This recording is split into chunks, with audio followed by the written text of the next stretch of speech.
রাজধানীর বনানীতে গাড়ির ধাক্কায় দুইজন নারী পোশাক শ্রমিক নিহতের ঘটনার পর সড়ক অবরোধ করে বিক্ষোভ করছেন পোশাক শ্রমিকরা। সোমবার সকালে বনানীর চেয়ারম্যান বাড়ি এলাকায় এই ঘটনা ঘটে। ঘটনায় আহত হয়েছেন আরেক নারী পোশাক শ্রমিকও। সড়ক দুর্ঘটনার বর্ণনা দিতে গিয়ে প্রত্যক্ষদর্শীরা জানান, তিনজন লুটপাট হয়েছে, একটা পুরুষ দুইটা মহিলা, তিনজন যে লুটপাট হয়েছে, একটা গাড়ি এসে তিনজনে মাইরে গেছে। সিঙ্গেল দেওয়ার অবস্থা ওরা মাইরাস হয়ে যাবে। সিঙ্গেল যত দিছে ওরা দাঁড়াইতে পারতো না। তিনজন মানুষের সিঙ্গেল ছিল তো না, একজন সিঙ্গেল দিছে। যদি একজন সিঙ্গেল দিত তাহলে একটা মানা যেত।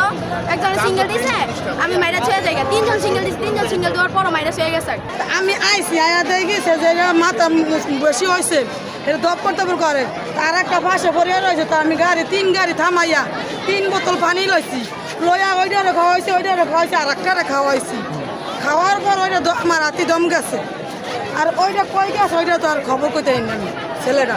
আমাদের কথা হয়েছে গিয়া পুলিশে একদম সঠিক মনে করেন আমাদের ওই সিদ্ধান্তটা জানাইতে হইবে যে ওনারা কি কতটুকু করতে পারছে বা কতটুকু করবে।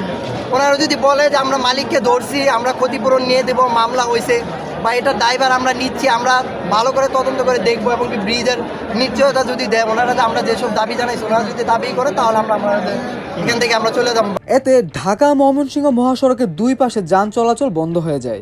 গার্মেন্টস কর্মীরা এলিভেটেড এক্সপ্রেসওয়ের বনানীতে নামার র্যাম্পও বন্ধ করে রেখেছেন, ফলে বনানীগামী যানবাহনগুলো এক্সপ্রেসওয়ে থেকে নামতে পারছে না।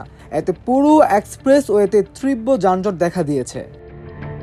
যান চলাচল বন্ধে চরম দুর্ভোগে পড়েছে সাধারণ মানুষ। হেঁটে কর্মস্থল সহ নিজ নিজ গন্তব্যের উদ্দেশ্যে রওনা করেছেন অনেকেই। পরিস্থিতি নিয়ন্ত্রণে পুলিশ নানাভাবে চেষ্টা করছে।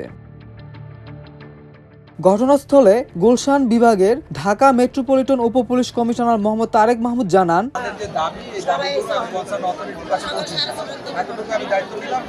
দাবি পূরণের এখতিয়ার আমার নাই। যেটা আমার এখতিয়ার আছে যে ঘাতক ট্রাক তাকে গ্রেপ্তার করা। অলরেডি সেই ঘাতক ট্রাকটা আমরা আটক করেছি।